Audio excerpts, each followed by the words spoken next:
Κυρίες και κύριοι, χαίρετε. Είναι η εκπομπή Γεωπολιτικά, μια συνοπτική παρουσίαση των κυριωτέρων γεγονότων που συμβαίνουν στην περιοχή μας, αλλά και σε ολόκληρο τον κόσμο. Αυτή τη στιγμή σε ολόκληρο τον κόσμο υπάρχουν 4 μέτωπα πολεμικά. Τα 3 είναι ενεργά και το ένα είναι υποβόσκον. Να ξεκινήσουμε από τα εύκολα, από το υποβόσκον. Το υποβόσκον είναι το μέτωπο Κίνας-Ταϊβάν, που στην ουσία είναι ένα μέτωπο Κίνας, Ηνωμένων Πολιτειών της Αμερικής, Ιαπωνίας και Κορέας. Είναι ένα σημαντικό ζήτημα, καθότι τα στενά της Ταϊβάν, από τα στενά της Ταϊβάν διέρχεται ένα μεγάλο μέρος του παγκοσμίου εμπορίου και δεδομένου ότι στην Ταϊβάν έχουν επενδύσει πολλά οι Ηνωμένες Πολιτείες της Αμερικής, πέραν των γεωπολιτικών έχουν επενδύσει και οικονομικά, καθότι η Ταϊβάν είναι ένας από τους μεγαλύτερους κατασκευαστές των μικροκυκλωμάτων, των microchips.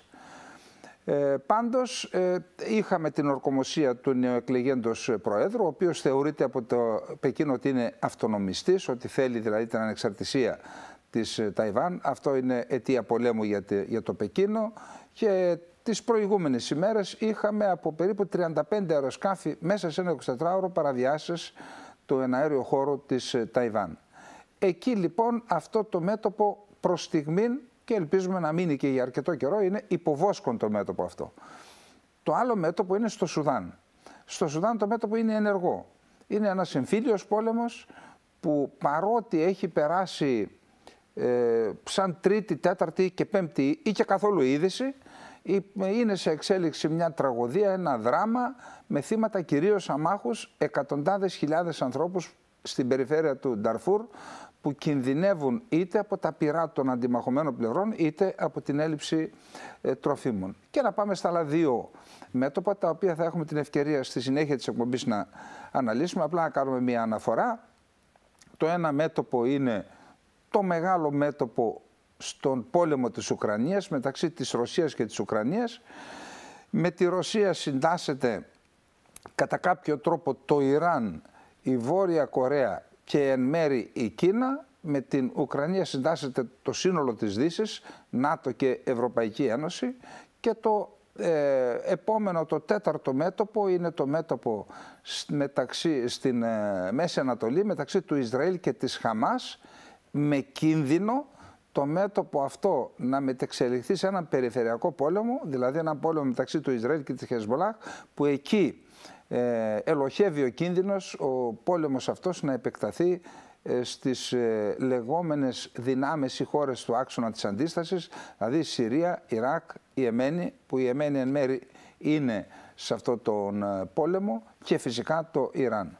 Ενώ συμβαίνουν αυτά λοιπόν και ενώ υπάρχει ο κίνδυνος της ανάφλεξης του μετώπου Ισραήλ-Χεσμολάχ, ο ηγέτης της Χεσμολάχ, ο Χασάν Νασράλα, πριν από λίγες μέρες έκανε προειδοποιητικές βολές σε εισαγωγικά εναντίον της Κυπριακής Δημοκρατίας. Γι' αυτό το θέμα λοιπόν έχουμε γράψει ένα άρθρο, θα δούμε το σχετικό βίντεο και συνέχεια θα σχολιάσουμε. Μην κάνουμε πάλι το λάθος του Σάβα Καλεντερίδη. Όλα ξεκίνησαν με την αναφορά του ηγέτη της Χεσμολάχ, Χασάν Νασράλα, στην Κύπρο, απειλώντας την σε περίπτωση που ανοίξει αεροδρόμια και λιμάνια στα αεροσκάφη και τα πολεμικά πλοία του Ισραήλ για επιθέσεις εναντίον της Χεσμολάχ. Συγκεκριμένα, ο Νασράλα είπε: «Η παραχώρηση των κυπριακών αεροδρομίων και βάσεων στον Ισραηλινό εχθρό για να στοχεύσει το Λίβανο θα σήμαινε ότι η κυπριακή κυβέρνηση αποτελεί μέρος του πολέμου και έτσι θα την αντιμετωπίσουμε», προσθέτοντας ότι η λιβανέζικη οργάνωση θα πολεμήσει χωρίς κανόνες και περιορισμούς. Όπως φαίνεται από τη δήλωση, η απειλή αφορά κίνηση που ενδεχομένως θα έκανε η Κυπριακή Δημοκρατία μελλοντικά και όχι για ενέργειες που έχει κάνει ως τώρα. Τουλάχιστον αυτό συνάγεται από τη δήλωση που παραθέσαμε προηγουμένως. Αμέσως μετά τη δήλωση Νασράλα ακολούθησαν άρθρα και συνεντεύξεις σε Κύπρο και Ελλάδα που χρέωσαν τις απειλές Νασράλα στην Τουρκία. Δεν είναι γνωστό που στηρίζεται μια τέτοια εκτίμηση, πάντως από τη δήλωση του ηγέτη της Χεσμολάχ δεν προκύπτει κάτι τέτοιο, καθότι αναφέρεται σε κάτι που ενδεχομένως θα συμβεί στο μέλλον και με τη δήλωση αυτή θέλει να το αποτρέψει. Αμέσως μετά τη σκητάλη πήρε ο Υπουργός Εξωτερικών της Τουρκίας, Χακάν Φιντάν, ο οποίος σε τηλεοπτική συνέντευξή του στο Haberturk είπε: Το γεγονός ότι η Κύπρος ή και τα ελληνικά νησιά χρησιμοποιούνται για επιχειρήσεις προς τη Μέση Ανατολή δεν θα ωφελήσει την ελληνοκυπριακή πλευρά και την Ελλάδα. Δική μας συμβουλή, το έχουμε πει και στους Έλληνες, είναι να απέχουν από αυτά. Διότι όταν εσείς παρεμβαίνετε στα τεκτενόμενα στη Μέση Ανατολή, στους πολέμους που είναι σε εξέλιξη και τάσεστε με κάποια πλευρά, αυτή η φωτιά θα έρθει να χτυπήσει και εσάς. Συνεχίζοντας, ο επικεφαλής της τουρκικής διπλωματίας είπε: «Είμαστε κι εμείς στην ίδια γεωγραφία, οπότε θα έρθει και θα μας βρει και εμάς αυτή η φωτιά. Ως εκ τούτου, μεταφέρουμε στους αρμόδιους συνομιλητές μας, χωρίς να διστάζουμε καθόλου, τα συμπεράσματα που έχουμε αντλήσει από παρατηρήσεις που κάνουμε βάσει δεδομένων. Αυτοί εμπλέκονται επίσης σε διάφορα, ωστόσο, όλοι οι περιφερειακοί παράγοντες πρέπει να αντιληφθούν ότι υπάρχει έντονη στρατιωτικοποίηση εκεί και θα πρέπει να αποτραπεί η πιθανότητα να συμβεί κάτι εδώ στην περιοχή». Για να κατανοήσουμε τον πραγματικό λόγο της δήλωσης Φιντάν, κρίνεται σκόπιμο να αναφέρουμε ένα περιστατικό που συνέβη όταν ο ίδιος ήταν διοικητής στην τουρκική υπηρεσία πληροφοριών. Όταν ήταν Υπουργός Εξωτερικών ο Αχμέτ Νταβούτογλου, σε σύσκεψη με ανώτατους αξιωματικούς και υπηρεσιακούς παράγοντες, υπήρξε μια συνομιλία μεταξύ τους, η οποία διέρευσε στον τουρκικό τύπο. Το ηχητικό υπάρχει ακόμα. Ήταν το 2014 όταν η Τουρκία έκανε σχέδια να επιτεθούν στη Συρία. Σε εκείνη τη σύσκεψη ακούγεται ο Φιντάν να λέει το εξής: «Αν χρειαστεί, στέλνω 4 ανθρώπους στη Συρία. Τους βάζω να ρίξουν 8 πυράβλους στην Τουρκία και δημιουργώ αιτία πολέμου».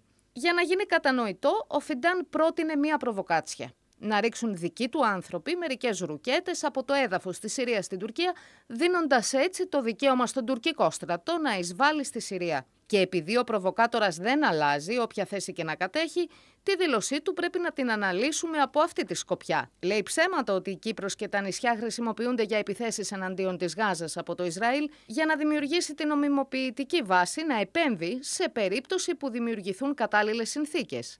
Άλλωστε, δεν είναι τυχαίο ότι μετά τη δήλωση Φιντάν, τη σκητάλη παρέλαβε ο καθηγητής διεθνούς δικαίου Σελαμίν Κουράν, ο οποίος, μιλώντας στο κρατικό TRT Χαμπέρ, ισχυρίστηκε ότι η Τουρκία έχει δικαίωμα να επέμβει στην Κύπρο, όπως έκανε το 1974, επειδή η ίδια παραβιάζει το διεθνές δίκαιο, δίνοντας άδεια χρήσης ορισμένων βάσεων στο Ισραήλ. Συγκεκριμένα είπε: «Η χρήση από το Ισραήλ ορισμένων σημείων της ελληνοκυπριακής διοίκησης της Νότιας Κύπρου ως στρατιωτικών και υλικοτεχνικών βάσεων για την επίθεση στη Γάζα αποτελεί παραβίαση του διεθνούς δικαίου. Η Τουρκία έχει δικαιώματα που απορρέουν από το διεθνές δίκαιο. Τα έχει ασκήσει και στο παρελθόν. Θα τα ασκήσει και πάλι αν χρειαστεί, διότι το θέμα των βάσεων που χρησιμοποιούνται για στρατιωτικούς σκοπούς είναι ενάντια στις συμφωνίες».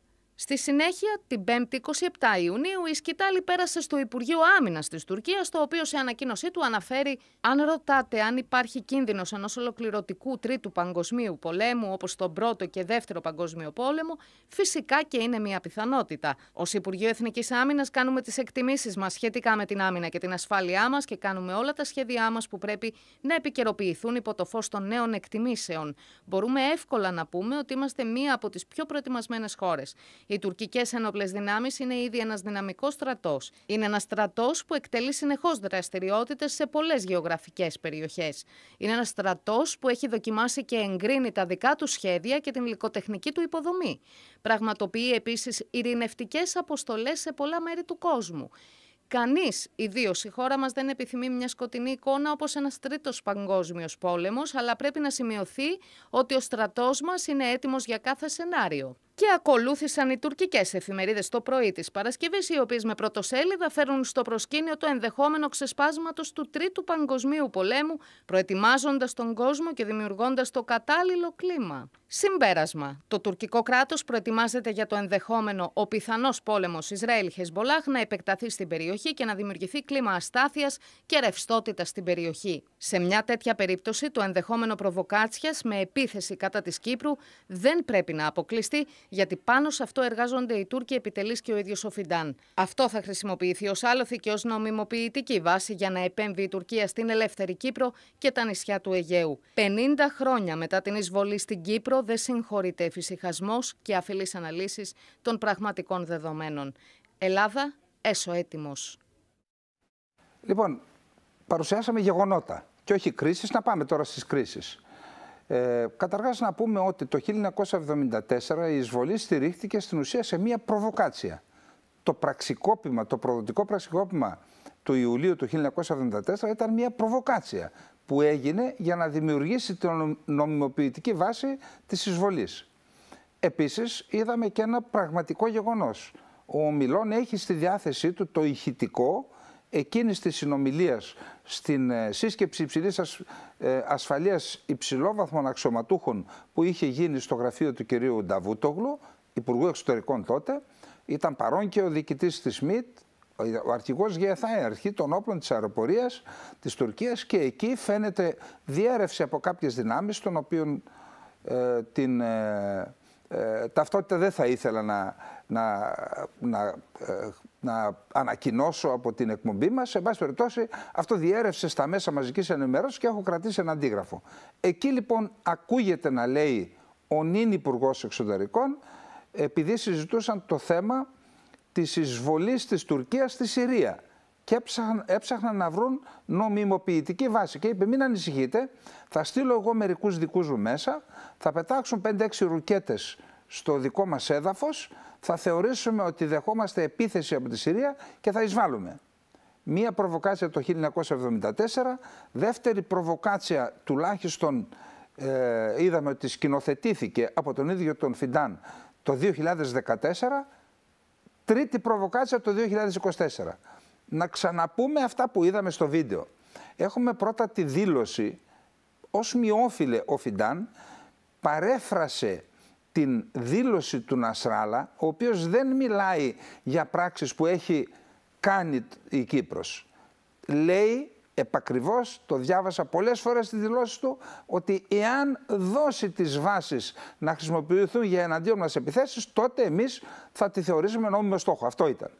Όμως ο Φιντάν έρχεται και μας λέει το εξής, ότι χρησιμοποιείται η Κύπρος για τέτοιες επιχειρήσεις και μετά παίρνει τη σκητάλη, αναφέρεται στην Κύπρο και στα νησιά, δεν είναι τυχαίο, παίρνει τη σκητάλη ο καθηγητής διεθνούς δικαίου, ο οποίος μάλιστα μας λέει ότι παραβιάζει και το διεθνές δίκαιο, αλλά και τις συμφωνίες εγκαθίδρυσης της Κυπριακής Δημοκρατίας, επικαλείται και το δικαίωμα της επέμβασης λόγω του ότι έχει επεμβατικά δικαιώματα επειδή είναι εγγυήτρια δύναμη στο σύνολο της Κυπριακής επικράτειας.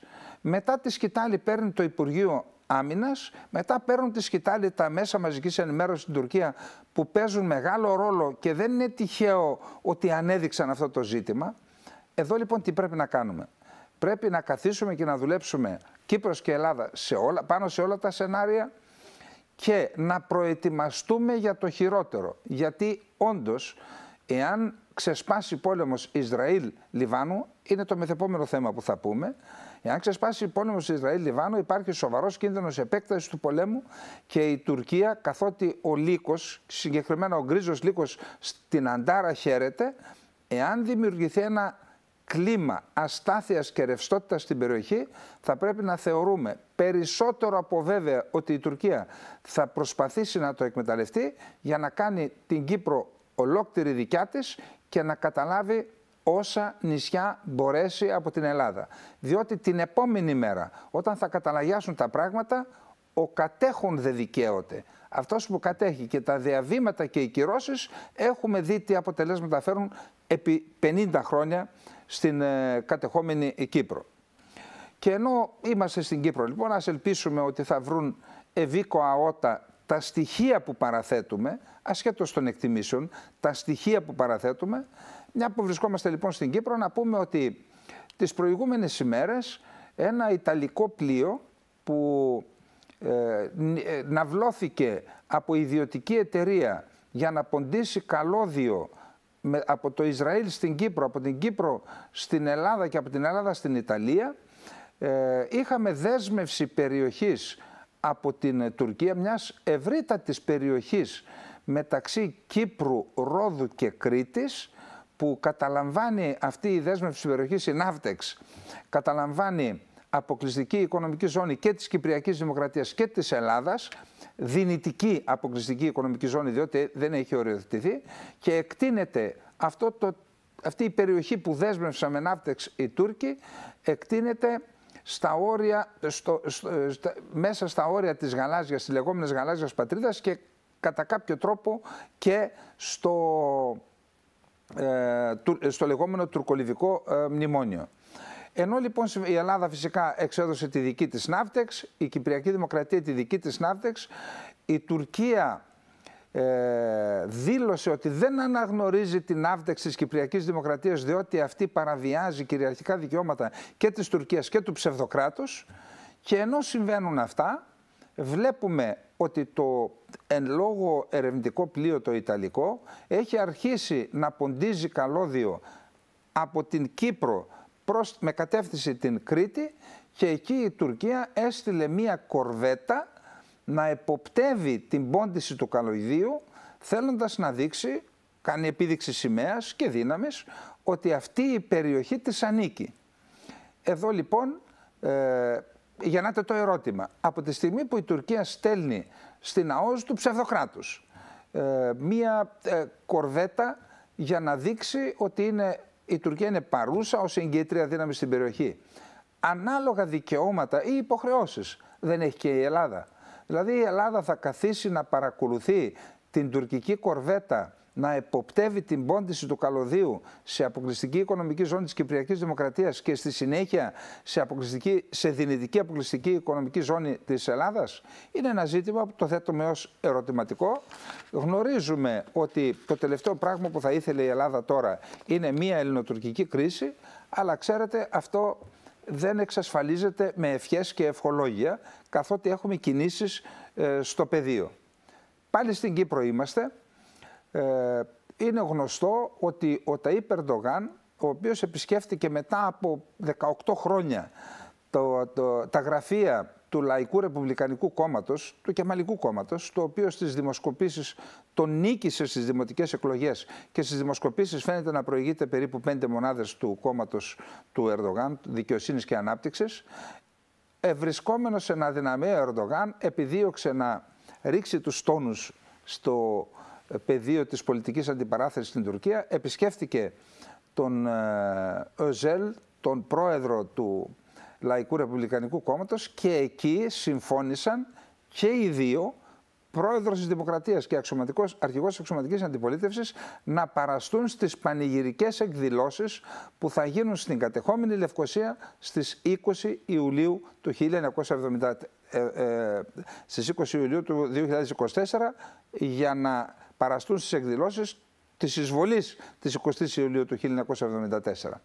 Εκεί λοιπόν να πούμε ότι έχουν προηγηθεί και είναι σε εξέλιξη πολλές εκδηλώσεις στην Τουρκία και στα κατεχόμενα για την εισβολή. Γίνονται σεμινάρια, συνέδρια, εκδηλώσεις, πανηγυρικές εκδηλώσεις σε όλη την Τουρκία με την εμπλοκή του κράτους, και θα παραστεί ο Ερντογάν φυσικά στις πανηγυρικές εκδηλώσεις στην κατεχόμενη Λευκοσία μαζί με τον αρχηγό της αξιωματικής αντιπολίτευσης. Θέλουν να δώσουν ένα μήνυμα εθνικής ενότητας για το έγκλημα που διέπραξαν το 1974 και είναι σε εξέλιξη μέχρι σήμερα. Και αναφέρουμε το έγκλημα της κατοχής του 37,5% της Κυπριακής Δημοκρατίας. Διαβάζουμε στον ελληνικό τύπο ότι ο Νίκος Χριστοδουλίδης, ο πρόεδρος της Κυπριακής Δημοκρατίας, έχει απευθύνει πρόσκληση στον Πρωθυπουργό της Ελλάδας να παραστεί στην κεντρική αντικατοχική εκδήλωση που γίνεται και αυτή στη Λευκοσία, στην ελεύθερη Λευκοσία. Βλέπετε, είμαστε στην Ευρωπαϊκή Ένωση, η Κυπριακή Δημοκρατία είναι στην Ευρωπαϊκή Ένωση και οι Βρυξέλλες ανέχονται αυτήν την ντροπή. Να υπάρχει η πρωτεύουσα ενός κράτους ευρωπαϊκής χώρας να είναι διχοτομημένη. Έχει πέσει το τείχος του Βερολίνου και το τείχος της Λευκοσίας είναι ακόμα όρθιο. Εν πάση περιπτώσει, εκεί λοιπόν θα κληθούμε να δούμε τους ηγέτες των δύο χωρών που είναι σε διαδικασία προσέγγισης από τις 8 Δεκεμβρίου του 2023, να παρίσταται ο ένας σε μία εκδήλωση εισβολής και κατοχής και ο άλλος σε μία αντικατοχική εκδήλωση. Και μάλιστα είναι η πρώτη φορά που ο Έλληνας Πρωθυπουργός παρίσταται σε αντικατοχική εκδήλωση της 20 Ιουλίου στην Κύπρο. Εδώ λοιπόν υπάρχει ένα ζήτημα, ένα τεράστιο ζήτημα, πού θα οδηγήσει αυτή η παρουσία των δύο ανθρώπων, εάν παρενοχληθεί το αεροσκάφος του Έλληνα Πρωθυπουργού μεταβαίνοντας προς το εκεί. Ελπίζουμε να συνοδεύεται από μερικά Ραφάλ και από μερικά F-16 Viper, για να μην τολμήσουν οι Τούρκοι να ταπεινώσουν για άλλη μια φορά την Ελλάδα. Πάντως το θέμα, επειδή όντως υπάρχει ένα μεγάλο ενδιαφέρον για την παρουσία των δύο ηγετών στις δύο πλευρές της Λευκωσίας, στη σκλαβωμένη και στην ελεύθερη, το έθιξε με σχετικό άρθρο και η Deutsche Welle, ο γνωστός ιστότοπος της Γερμανίας, που δείχνει με αυτόν τον τρόπο και το ενδιαφέρον της Γερμανίας για αυτήν την εξέλιξη. Πάντως, τη στιγμή που θα έχουμε την αντικατοχική εκδήλωση στην Κύπρο και τη στιγμή που βιώνουμε αυτό το δράμα επί 50 χρόνια, θεωρούμε ότι είναι τουλάχιστον ύβρις στα θύματα αυτού του προδομένου πολέμου στην Κύπρο να γιορτάζεται στην Ελλάδα η επιστροφή της δημοκρατίας. Δεν επέστρεψε καμία δημοκρατία στην Ελλάδα. Κατέρευσε και δεν ήταν νίκη της δημοκρατίας η καταστροφή της Κύπρου. Κατέρευσε η Χούντα λόγω της προδοσίας που διέπραξε στο νησί και είχαμε την μεταπολίτευση. Η Ελλάδα, αν έπρεπε να κάνει μια τελετή η πρόεδρος της Δημοκρατίας, λάθος κατά την άποψή μας γίνεται τόσα χρόνια, αυτή η τελετή θα έπρεπε να είναι τελετή μιας μεγάλης συγγνώμης στον κυπριακό και στον ελληνικό λαό, εννοώ στο λαό της Κύπρου και της Ελλάδας, για τα λάθη, τα σφάλματα και τις προδοσίες που διέπραξε και το ελληνικό κράτος, είτε με τους χουντικούς είτε με τους πολιτικούς, και για την αδυναμία τόσα χρόνια να αποκαταστήσει τη συνταγματική τάξη και την εδαφική ακεραιότητα της Κυπριακής Δημοκρατίας. Γιατί φανταστείτε να ήμασταν ένας από τους 200.000 πρόσφυγες, από αυτούς που έχουν αγνοούμενους, που έχασαν ανθρώπους, και να βλέπαμε στην Κύπρο ή και στην Ελλάδα, να βλέπουμε την Ελλάδα να γιορτάζει στο Προεδρικό Μέγαρο τη στιγμή που η Κύπρος θρηνεί.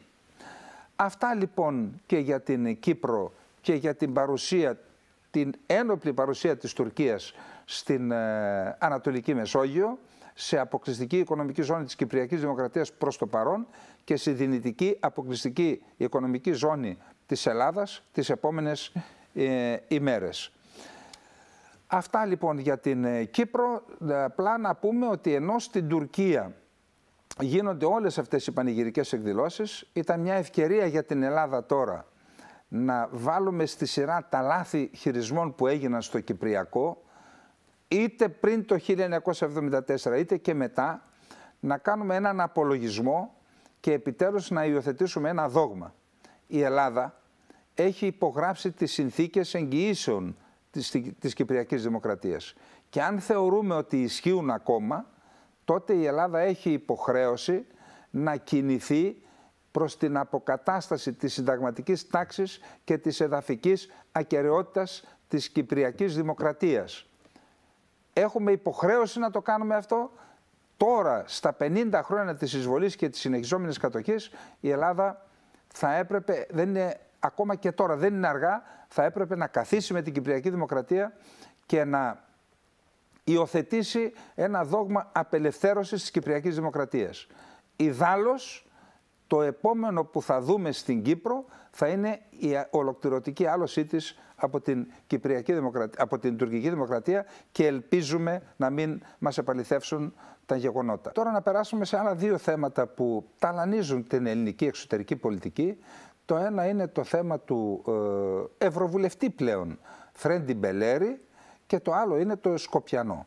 Όσον αφορά το Φρέντι Μπελέρη, πριν από λίγες ημέρες το δικαστήριο των τυράννων, το οποίο εκδίκασε σε δεύτερο βαθμό την υπόθεση του Μπελέρη, επικύρωσε στην ουσία την πρωτόδικη ποινή, 24 μήνες φυλακή, που σημαίνει ότι ο Μπελέρης θα μείνει μέχρι τον Οκτώβριο στη φυλακή και δεν ξέρουμε με ποιον τρόπο θα ορκιστεί και αν θα ορκιστεί, και διότι ακούγονται διάφορα σενάρια. Πάντως, ενώ προχθές είχαμε στο Ευρωπαϊκό Λαϊκό Κόμμα εσωκομματικές διαδικασίες και ψηφοφορία για θέματα που σχετίζονται με την ηγεσία της Ευρωπαϊκής Ένωσης, επιλογή προσώπων για την ηγεσία της Ευρωπαϊκής Ένωσης, στον Μπελέρη δεν επιτράπει να ψηφίσει. Ο κυβερνητικός εκπρόσωπος κύριος Μαρινάκης ανέφερε ότι για πρακτικούς λόγους δεν ψήφισε, διότι δεν το επιτράπηκε η πρόσβαση σε email από τις φυλακές. Ο έμπειρος δημοσιογράφος, βετεράνος έμπειρος δημοσιογράφος Παντελής Σαββίδης, εριζόμενος σε πληροφορίες από το διπλωματικό σώμα, μας δίνει μία άλλη εικόνα για την υπόθεση της ψηφοφορίας είτε του αποκλεισμού του Μπελέρη από την ψηφοφορία στο Ευρωπαϊκό Λαϊκό Κόμμα. Για να δούμε τι λέει ο κύριος Παντελής Σαββίδης. Του Παντελή Σαββίδη. Αντιλαμβανόμενος πως η κλεψίδρα του στην ελληνική πολιτική αδειάζει, ο κύριος Μητσοτάκης, παρά τα όσα δηλώνει, αναζητά έναν ευρωπαϊκό ή διεθνή πολιτικό ρόλο.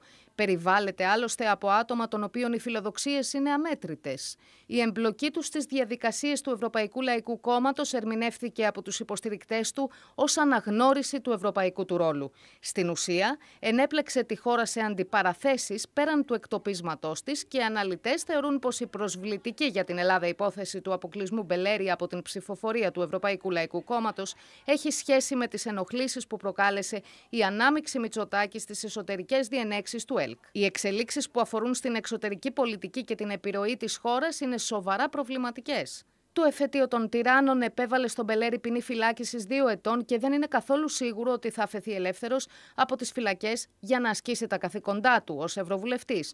Πρόκειται για ευτελές αδίκημα με δυσανάλογη ποινή που δείχνει τη σκοπιμότητα με την οποία διαχειρίζεται την υπόθεση η αλβανική κυβέρνηση και για το οποίο το ελληνικό Υπουργείο Εξωτερικών εκλιπαρεί ένα αίσιο τέλος. Φαίνεται πως ο κ. Ράμα έχει μεγαλύτερη ανταπόκριση στην ευρωπαϊκή και αμερικανική διπλωματία, αφού ούτε από τις Βρυξέλλες ούτε από την Ουάσιγκτον ακούστηκε κάτι υπέρ του Μπελέρη. Η Αλβανία διαχειρίζεται έξυπνα τις ελληνοαλβανικές σχέσεις με την Αθήνα να μην μπορεί να αντιδράσει. Είναι εντυπωσιακό πόσο αδύναμη είναι η ελληνική εξωτερική πολιτική.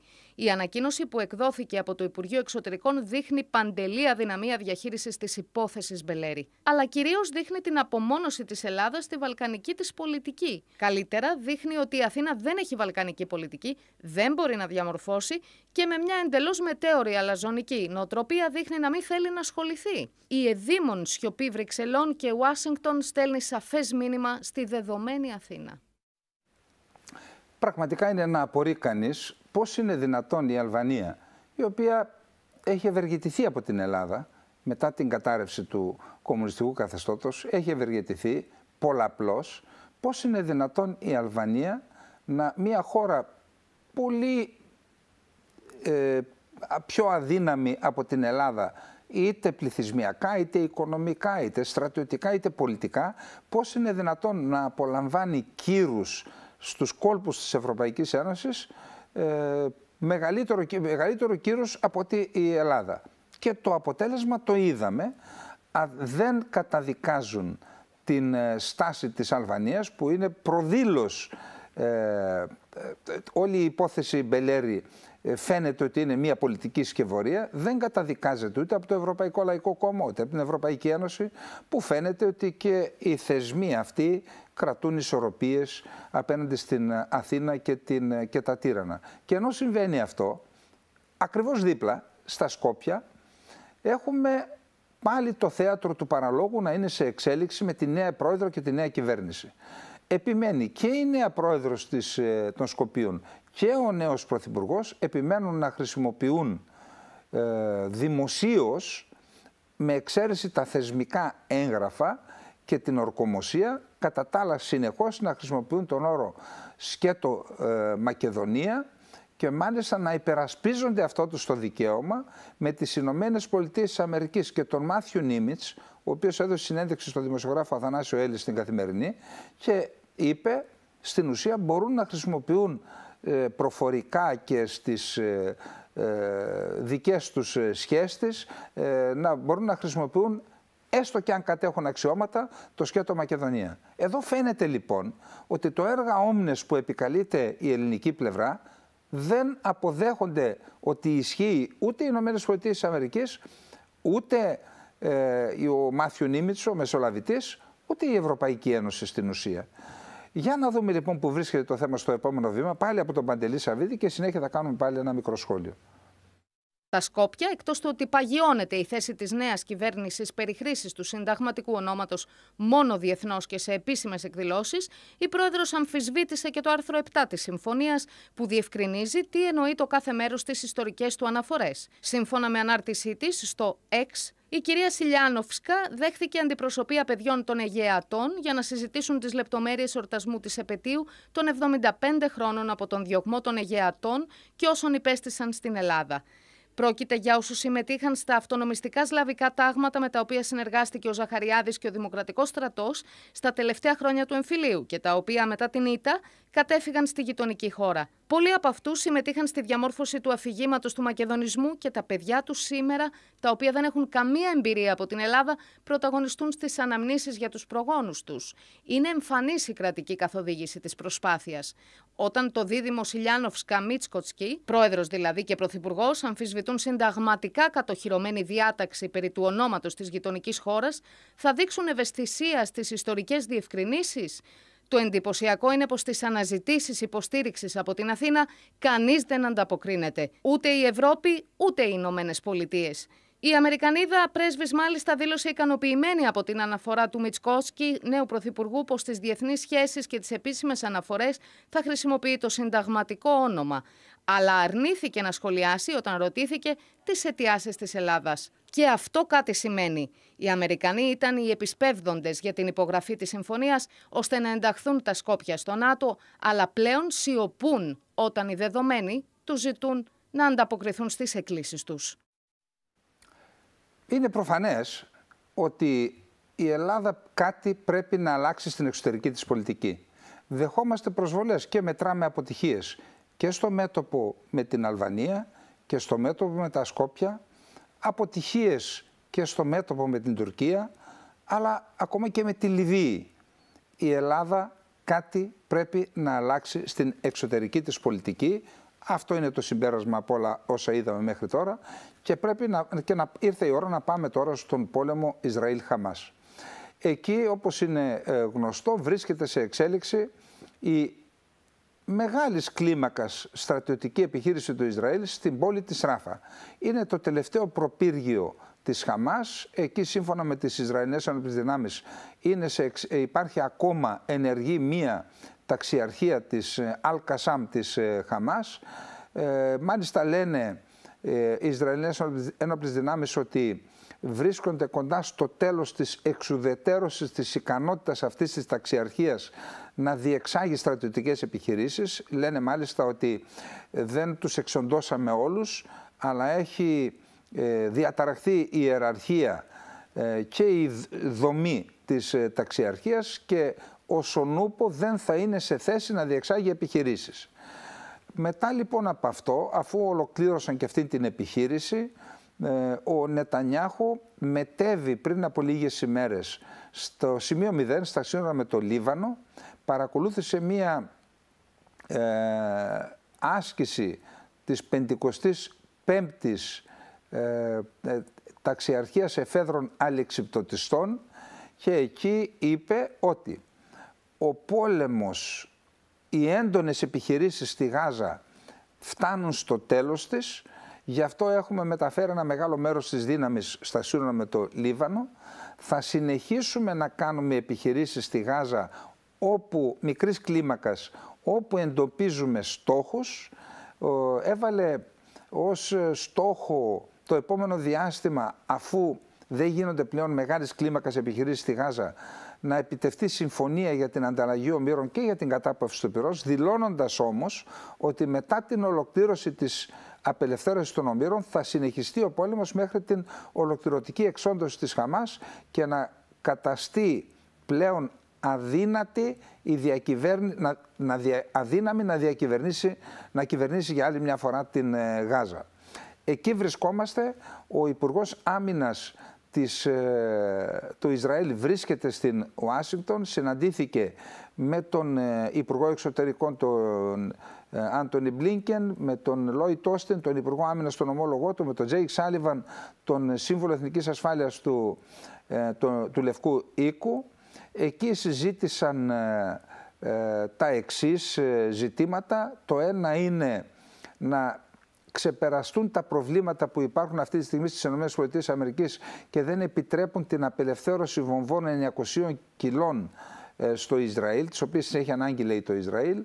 Ζήτησε λοιπόν να επανέλθουμε στους παλιότερους ρυθμούς παράδοσης όπλων και πυρομαχικών από τις ΗΠΑ.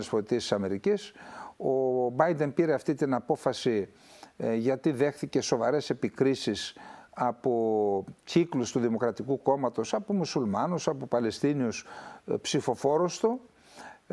Δήλωσε ο Γιώαβ Γκάλαντ ότι πήρε υποσχέσεις ότι αυτά θα ξεπεραστούν. Επίσης ένα άλλο θέμα που συζήτησαν είναι η επόμενη μέρα στη Γάζα. Υπάρχει ένα σχέδιο με βάση και αυτά που λέει ο Υπουργός Εξωτερικών των ΗΠΑ για την επόμενη μέρα στη Γάζα, στο οποίο θα πρωταγωνιστήσει η Αίγυπτος και τα Ηνωμένα Αραβικά Εμιράτα με δυνάμεις στο πεδίο, και η Σαουδική Αραβία θα είναι πρωταγωνιστής στην ανοικοδόμηση της Γάζας.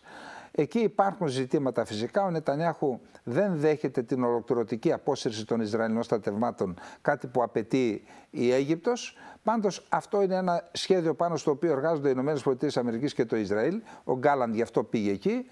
Το επόμενο θέμα είναι ο πόλεμος με τη Χεσμπολάχ. Δήλωσαν αμφότεροι Γκάλαντ και Μπλίνκεν ότι προτεραιότητα είναι η διπλωματία, να βρεθεί διπλωματική λύση με τον Λίβανο, και το τελευταίο θέμα που συζήτησαν ήταν να πάρουν μέτρα οι ΗΠΑ να ανακοπεί το πυρηνικό πρόγραμμα του Ιράν, το οποίο κατά πάσα πιθανότητα αποσκοπεί στο τέλος αυτής της διαδρομής να αποκτήσει πυρηνικά όπλα.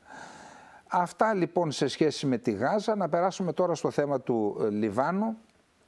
Εκεί από τότε που ξεκίνησε μετά την εισβολή της Χαμάς στο νότιο Ισραήλ και την απάντηση του Ισραήλ με τις επιχειρήσεις που είναι μέχρι σήμερα σε εξέλιξη στη λωρίδα της Γάζας, ο Λίβανος, η Χεσμπολάχ, μια σιητική, ένοπλη σιητική πολιτική και στρατιωτική δύναμη σιητών του Λιβάνου, ως συμπαράσταση στην πληττόμενη Γάζα, έχει ξεκινήσει έναν άτυπο πόλεμο στην ουσία, εκτοξεύει ρουκέτες, μη επανδρομένα αεροσκάφη σε στόχους στο βόρειο Ισραήλ, απαντά σε κάθε περίπτωση το Ισραήλ και έχουμε αυτές τις ανταλλαγές πυρών αυτό το επτάμηνο που διαρκεί ο πόλεμος στη Γάζα.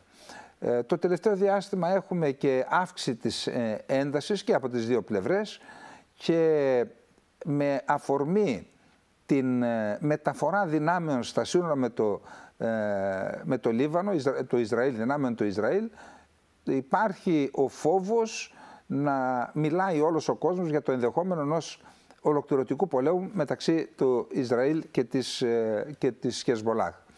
Να πούμε ότι στη διάρκεια αυτών των μηνών και των εκατέρωθεν βομβαρδισμών και ανταλλαγής πυρών έχουν φύγει από τις εστίες τους περίπου 100.000 Ισραηλινοί από τους παραμεθόριους οικισμούς και κομμοπόλεις, και άλλοι τόσοι από τους παραμεθόριους οικισμούς και κομμοπόλεις από την πλευρά του Λιβάνου, την άλλη πλευρά των συνόρων. Στόχος λοιπόν τώρα της διπλωματίας είναι να δημιουργηθούν συνθήκες. Το Ισραήλ ζητά από τις δυνάμεις του Χεσμπολάχ να μεταφερθούν, να απομακρυνθούν από τα σύνορα σε μία απόσταση 30 χιλιόμετρων βορείως του ρου του ποταμού Λιτάνη, και έτσι να εξασφαλιστούν, να δημιουργηθούν οι κατάλληλες συνθήκες ώστε να επιστρέψουν στα σπίτια τους και οι Ισραηλινοί που τα έχουν εγκαταλείψει 100.000 και 100.000 Λιβανέζοι που έχουν εγκαταλείψει τα σπίτια τους. Πάντως, σε περίπτωση που δεν τελεσφορήσουν οι διπλωματικές προσπάθειες και έχουμε ξέσπασμα πολέμου, οι περισσότεροι αναλυτές, ακόμα και ο ΟΗΕ εξέδωσε ανακοίνωση χθες, που λένε ότι ο κίνδυνος εξάπλωσης του πολέμου στη Συρία, στο Ιράκ και στο ίδιο το Ιράν, ο κίνδυνος είναι πολύ μεγάλος. Και αυτό μπορεί να ανοίξει το δρόμο για τον Τρίτο Παγκόσμιο Πόλεμο, εξού και η ανακοίνωση του τουρκικού Υπουργείου Άμυνας. Αυτά λοιπόν για τα μέτωπα που καλείται να αντιμετωπίσει το Ισραήλ με τη Χαμάς και με τον Λίβανο. Να πάμε στον άλλο μεγάλο πόλεμο, στο μεγαλύτερο, που βρίσκεται σε εξέλιξη από τον Φλεβάρι του 2022, είναι ο πόλεμος στην Ουκρανία. Εκεί φαίνεται ότι την πρωτοβουλία των κινήσεων στα μέτωπα της Ανατολικής Ουκρανίας την έχουν οι ρωσικές δυνάμεις. Καταγράφουν ορισμένες επιτυχίες μικρής κλίμακας, δηλαδή καταλαμβάνουν ορισμένους οικισμούς και ορισμένες κομμοπόλεις έχουν καταλάβει μία περιοχή βορείως του Χάρκοβο και εκεί η προέλασή τους σταμάτησε μετά την αντίδραση και την άμυνα, την επιτυχή άμυνα της Ουκρανίας. Να πούμε ότι είναι σε εξέλιξη οι διαδικασίες για την παράδοση και την άφιξη στα αεροδρόμια της Ουκρανίας των F-16 που παραδίδουν δυτικές χώρες.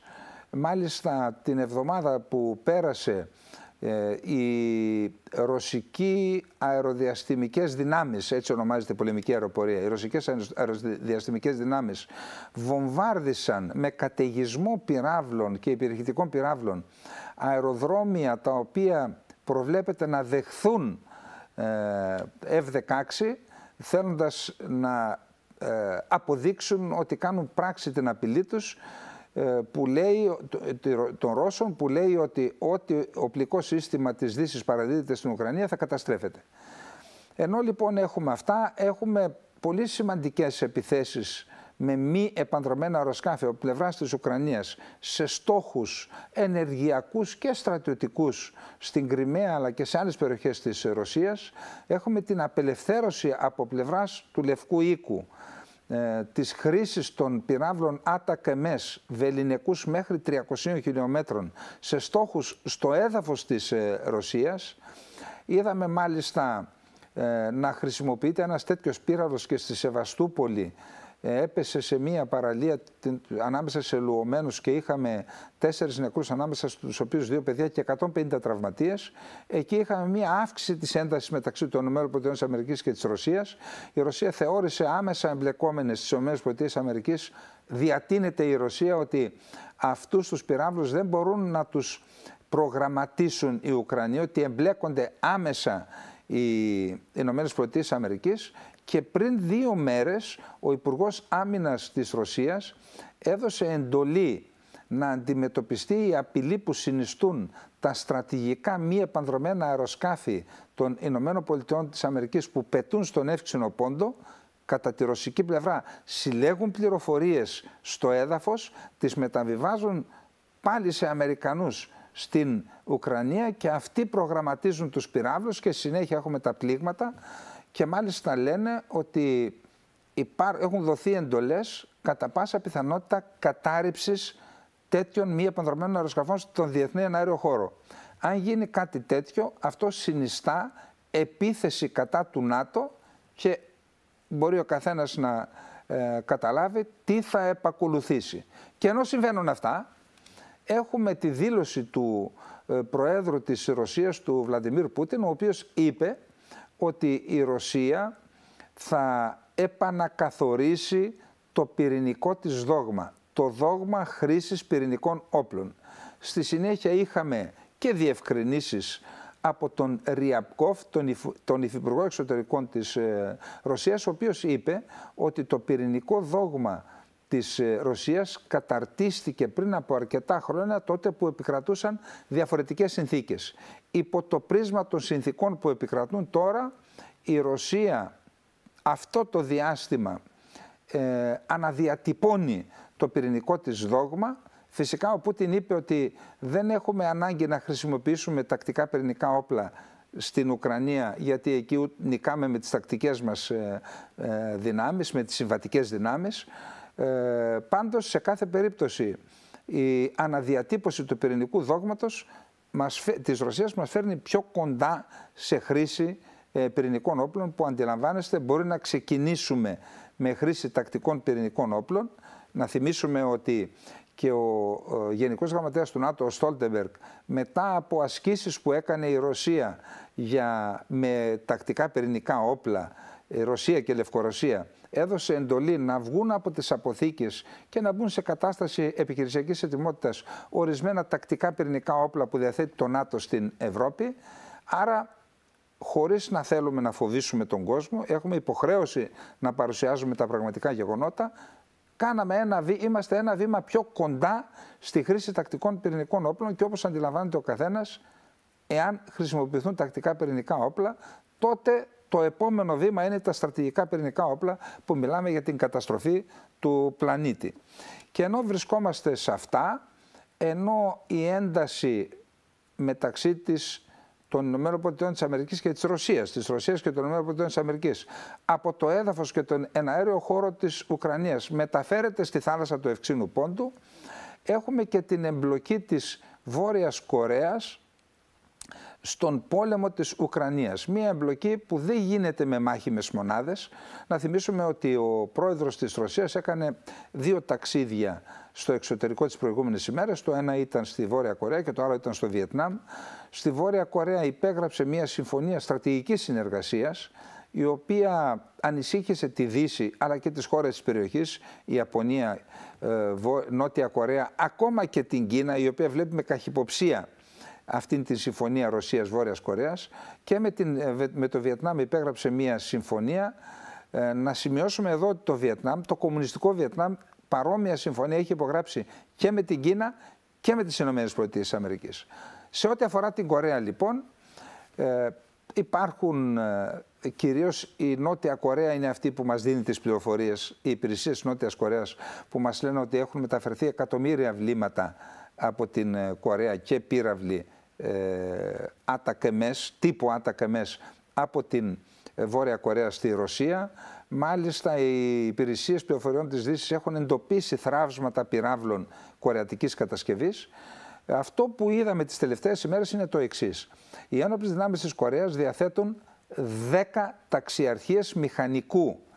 Όταν λέμε 10 ταξιαρχίες μηχανικού εννοούμε σχηματισμούς, στρατιωτικούς σχηματισμούς, οι οποίοι μπορούν να συμμετέχουν σε κατασκευές υποδομών αλλά και κατασκευές μεγάλων κτηριακών συγκροτημάτων.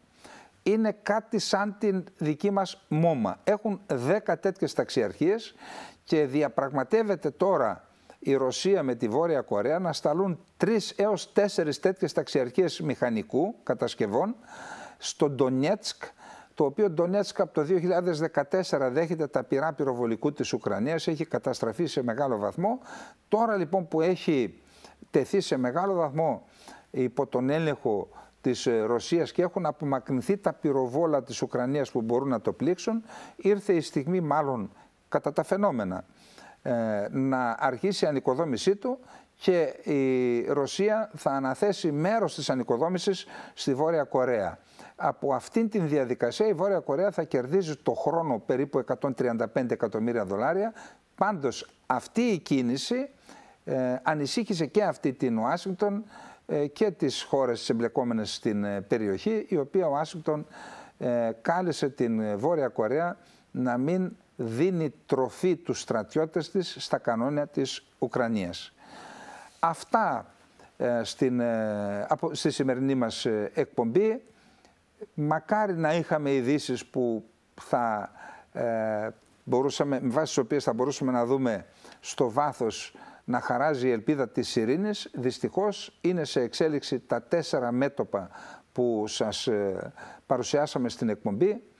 Μακάρι να έχουμε ανακοπή αυτών των εξελίξεων και να έχουμε μια στροφή προς την ειρήνη. Με αυτή την ελπίδα λοιπόν σας χαιρετούμε. Μέχρι την επόμενη εβδομάδα να είστε όλες και όλοι καλά. Γεια σας.